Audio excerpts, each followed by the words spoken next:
1 কোটি টাকা ক্যাশ আছে আর 7 কোটি টাকার তার সম্পদ আছে। এই সম্পদের সম্পদের পরিমাণ। মধ্যে তো আপনার যে বিল্ডিংটা করলো হ্যাঁ, রাইট এটাও তো রাইট, তার আমি সম্পদ, ওইটা আসছিলাম। এবং হ্যাঁ, তার যে রাইট। পুরো ব্যবস্থাপনা গত 1 যুগ ধরে যে কাজ করছে এখানে কাজ করতে, এগুলি তো তার সম্পদ। সম্পদ আর হলো তার 1 কোটি টাকা ক্যাশ আছে, এই হলো তার জি। স্টেটমেন্ট। এবং সেই সব ক্যাশ টাকা এবং স্থাবর স্থাবর সব সম্পত্তির স্পষ্টতার ক্ষেত্রে জবাবদিহিতার জন্য সে প্রস্তুত আছে, এবং যে কোনো ধরনের চ্যালেঞ্জ সে নিতে রাজি আছে, এমন একটি চ্যালেঞ্জও আমার অনুষ্ঠানে করেছে। যাদের আচ্ছা, মননে এরকম মানবতার সেবা করার ইচ্ছা আছে, এইরকম যদি ভবিষ্যতে তার এরকম সম্মুখীন হতে হয়, তাহলে আর কিন্তু সেই কাজগুলো করতে উৎসাহিত পাবে না।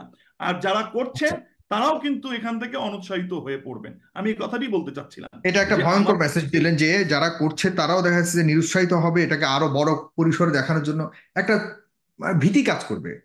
আমি ফয়জুলের শেষ ওই কথাটি দিয়ে শুরু করতে চাই যে শুধরে নিয়ে চালিয়ে নেওয়াটা এবং পথ দেখানোটা আসলে প্রয়োজন ছিল।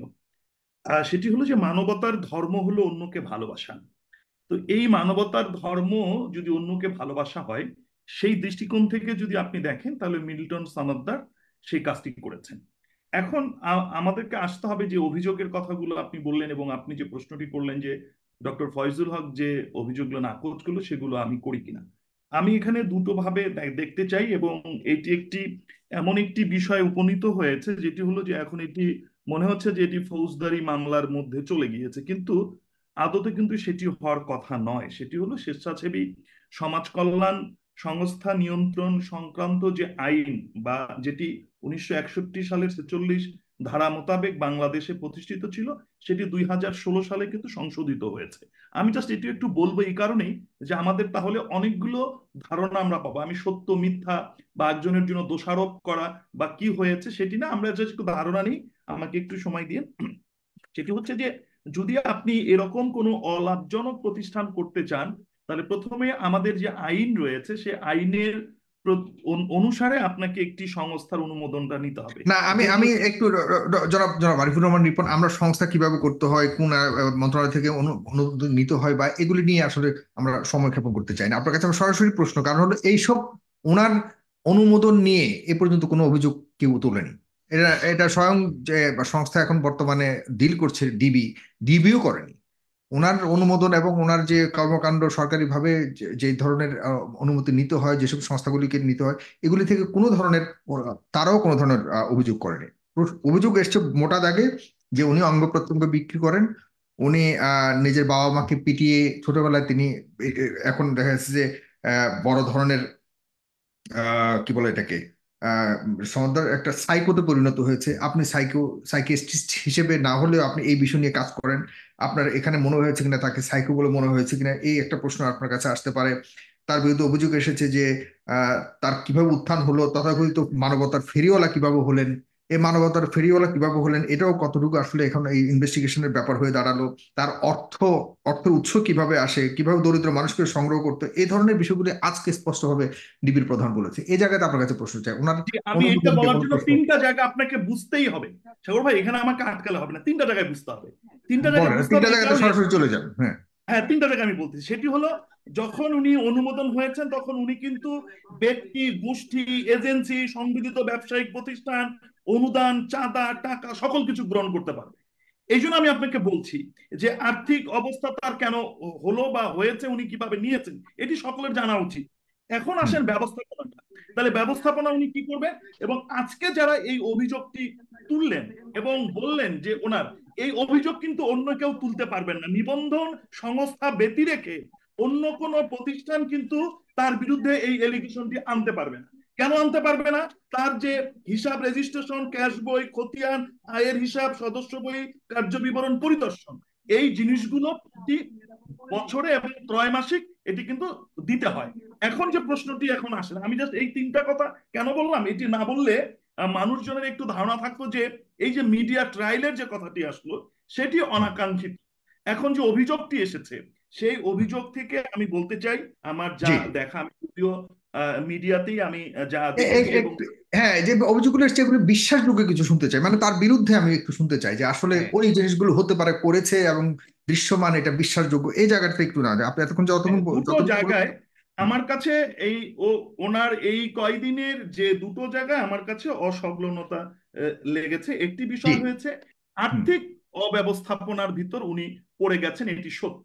হুম একটি বিষয় হয় যখন অর্থনৈতিকভাবে কোনো প্রতিষ্ঠান বড় হয়, এবং উনি একটি বড় প্রতিষ্ঠান করেছেন, এবং যেটি নিয়েই আজকের এই সূত্রপাত হয়েছে। কারণটা হলো উনি কিন্তু দুটো প্রতিষ্ঠান চালান, একটি নিজের ব্যক্তিগত প্রতিষ্ঠান লিমিটেড কোম্পানি, সেটি হুম কল্যাণ ইয়েতে সম্ভবত মিরপুরে চালান। আর হুম এখন যে হোম কেয়ার সেন্টারটি যেটি উনি নতুন করেছেন এবং নতুন ভাবে করেছেন, সেই হুম সেন্টারটি উনি সাভারে স্থানান্তরিত করেছেন এবং সেখানে সে করেছেন।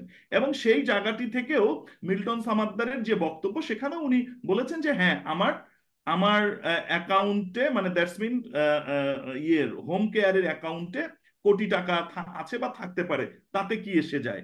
হ্যাঁ, সেই জায়গাটিতে উনি করতে পারতেন, তবে এই আর্থিক না, তিনি আমার ব্যবস্থাপনা। এখানে যেটা বলেছে 7 কোটি টাকার তার ক্যাশ আছে, সরি, 1 কোটি টাকার ক্যাশ আছে আর 7 কোটি টাকার তার সম্পদ আছে। এই সম্পদের সম্পদের পরিমাণ। মধ্যে তো আপনার যে বিল্ডিংটা করলো হ্যাঁ, রাইট এটাও তো রাইট, তার আমি সম্পদ, ওইটা আসছিলাম। এবং হ্যাঁ, তার যে রাইট। পুরো ব্যবস্থাপনা গত 1 যুগ ধরে যে কাজ করছে, এখানে কাজ করতে, এগুলি তো তার সম্পদ। সম্পদ আর হলো তার 1 কোটি টাকা ক্যাশ আছে, এই হলো তার জি। স্টেটমেন্ট। এবং সেই সব ক্যাশ টাকা এবং স্থাবর স্থাবর সব সম্পত্তির স্পষ্টতার ক্ষেত্রে জবাবদিহিতার জন্য সে প্রস্তুত আছে, এবং যে কোনো ধরনের চ্যালেঞ্জ সে নিতে রাজি আছে, এমন একটি চ্যালেঞ্জও আমার অনুষ্ঠানে করেছে। হ্যাঁ, বলুন। এবং এখানেই আমার প্রশ্ন, যে হুম এই জায়গাটি কিন্তু আমাদের যে সমাজ কল্যাণ সংস্থার যে আইন আছে, সেই আইনে কিন্তু এটি বলাই আছে যে এটি কিন্তু অন্য কেউ দেখার বা অভিযোগ করার কিন্তু কেউ করতে পারবে না, যদি সংশ্লিষ্ট কর্তৃপক্ষ এটি মনে করেন এবং তার যদি অসঙ্গতি থাকে, মিথ্যা তথ্য দিয়ে থাকেন, এবং যারা পরিচালনা পর্ষদে আছেন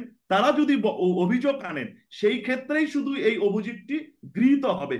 এবং এর বাইরে সংস্থার যে হুম পালনীয় যে কর্তব্যগুলো আছে, সেই হুম কর্তব্য যদি উনি না পালন করেন, তাহলে শুধুমাত্র সংশ্লিষ্ট কর্তৃপক্ষ, এটা আপনি আবারও আপনাকে আমি বলি, যে হুম যে যে হোমস অ্যান্ড কেয়ারের যে কার্যক্রম, সেই কার্যক্রম যদি সমাজসেবা কর্তৃপক্ষের আইন দ্বারা যদি এটি লঙ্ঘিত হয়ে থাকে, তাহলে হুম শুধুমাত্র 5-এর ধারা, উপধারা 4 এবং 9, এই ধারা অনুসারে সংশ্লিষ্ট কর্তৃপক্ষই শুধু এখতিয়ার রয়েছে তার প্রতি অভিযোগ দাখিল করা এবং এবং তার এই সমস্ত কার্যক্রম রহিত করা। এটি হলো যদি আপনি অর্গানাইজেশন থেকে ধরেন। কিন্তু আমাদের এখানে বিষয়টি ভিন্ন ঘটে গেছে, সেটি ব্যক্তিগত পর্যায়ে চলে গেছে। তো সেই কারণেই হয়তো এটি আইনের যেটি ফয়জুল বলার চেষ্টা করছিলেন, কিন্তু আমি সেটি একটি ভালো দিক, এটি ভালো দিক যে অন্য মিডিয়া ট্রায়ালের না পড়ে উনি এখন আইনের কাছে সোপর্দ হয়েছেন, বা ওনাকে আইন প্রয়োগকারী সংস্থা তার কাছে নিয়ে যাবেন, এবং উনি এটি চেয়েছেন। তবে আমার এই দুটো জিনিস ছাড়া যে একটি বিষয় হচ্ছে যে একটি সংস্থার যে আর্থিক লেনদেন সেটি, এবং তার যে পরিচালনা পর্ষদের যে প্রক্রিয়া, সেই হুম জায়গাটিতে হয়তো বা তার একটু ঘাটতি রয়েছে। বাকি যে কাজগুলো করছেন সেখানে আমি বলবো যে হুম এখানে কিন্তু ওনার উদ্দেশ্য কি আছে না আছে, কিন্তু উনি কিন্তু কাজ করেছেন। এটা কিন্তু আমি সকলকেই বলার চেষ্টা করি যে আপনি আজকে কজনকে ভাত খাইয়েছেন, আজকে কি আপনি একজনকে উপকার করেছেন? এই মানুষটি কিন্তু যেভাবেই করুক না কেন, রাস্তা থেকে কিন্তু এই সমস্ত বৃদ্ধ লোকজনদেরকে ভব ঘুরে এবং অনেক অসহায় বাবা মাকে কিন্তু উনি আশ্রয় দিয়েছেন। সে যেভাবেই উনি সেটি আবেগ দিয়ে করেন, অথবা তার ফেসবুক পেজ ব্যবহার করে করেন, অথবা তার হুম। শুভাকাঙ্ক্ষীদের মাধ্যমে করেন, উনি অর্থটি উনি কালেকশন করেছেন, এবং সেটি দিয়ে কিন্তু উনি এই সংস্থাটি পরিচালনা করছেন। যে কিন্তু কোনো জায়গাটি। দাতাও তো অভিযোগ তোলেনি যে আমাদের টাকা নিয়ে হ্যাঁ, গেছে। রাইট। কোনো হ্যাঁ, দাতা রাইট, কিন্তু আমি এটাই বলছি। হুম আমি আমি সেই জায়গাটাই বলছি যে এই জায়গাগুলোতে ওনার যে কার্যক্রম, সেখানে কিন্তু ভিজিবল উনি কিন্তু করেছেন। উনি বিষয়টা এরকম না যে উনি টাকা জোগাড় করেছেন কিন্তু উনি ব্যয় করেননি, উনি কিন্তু সম্পদ করেছেন, সংস্থার সম্পদ করেছেন। উনি কিন্তু সংস্থারই বিল্ডিংটা করেছেন। উনি কিন্তু এই সংস্থার মানে ভিতর এই। আরো বড় পরিসরে করবার একটা প্রচেষ্টা, না এটা এটা এমন না যে দেখছে না, অলরেডি বিল্ডিং একটা তৈরিও করেছেন, যে রাইট। সেই যে কিছু জি, একটা করতে জি। যাচ্ছে বড় পরিসরে, এটার একটা উদাহরণও তিনি সেই দাঁড় করেছেন। জায়গাটাতে জি আমাদের জি যেটা হওয়া উচিত ছিল, আমিও সেই কথাটি বলি যে হ্যাঁ, ভুল ত্রুটি হতে পারে জি, যেহেতু তার আমি আসছি আপনার যে কাছে আসছি। যে আপাতত যে আপনি আপনার স্টেটমেন্ট থেকে আমি কিন্তু খোলামেলা জানতে চাচ্ছি আমরা যে অভিযোগগুলি উঠে এসেছে আরো কোনো অভিযোগ আসছে কিনা, এবং তার বিরুদ্ধে যে অভিযোগগুলি তোলা হয়েছে বিভিন্ন প্রান্ত থেকে এই পর্যন্ত সবগুলির আসলে আসলে আম, পক্ষে বিপক্ষে একটু খোলামেলা আলোচনা করতে যাচ্ছি আমরা। মিল্লাত সমাদরের পক্ষে ও না, কেউ বিপক্ষেরও না এখানে। এখানে আমরা সবাই শুধুমাত্র তার সম্পর্কে এই গত কয়েকদিন ধরেই তার সম্পর্কে জানি, যতটুকু জেনেছি শুনছি এতটুকুর উপরে আমরা ভিত্তি করে কথা বলার চেষ্টা করছি। না, আমি জনাব আমি শুধু একটু ডক্টর আমি হাসান জাস্ট আলী, আপনার কাছে আসছি আমি। জনাব আরিফুর রহমান রিপন, আমরা আমি আরো জাস্ট কথা। একটু মানে বলার চেষ্টা করতেছিলাম যে যেটি হচ্ছে যে এটি আমাদের কিন্তু দু ধরনের খুব খারাপ মেসেজ দেবে। যাদের আচ্ছা, মনে এরকম মানবতার সেবা করার ইচ্ছা আছে, এইরকম যদি ভবিষ্যতে তার এরকম সম্মুখীন হতে হয়, তাহলে আর কিন্তু সেই কাজগুলো করতে উৎসাহিত পাবে না। আর যারা করছে আচ্ছা, তারাও কিন্তু এখান থেকে অনুৎসাহিত হয়ে পড়বেন। আমি এই কথাটি বলতে চাচ্ছিলাম এটা একটা যে ভয়ঙ্কর আমাদের মেসেজ দিলেন যে যারা করছে তারাও দেখা যাচ্ছে যে নিরুৎসাহিত হবে, এটাকে আরো বড় পরিসরে দেখানোর জন্য একটা ভীতি কাজ করবে যে আমরা বড় ভীতি করব কাজ করবে, রাইট। হঠাৎ করে যদি আমাদের উপর কোনো ধরনের ইয়ে আসে। তো এটা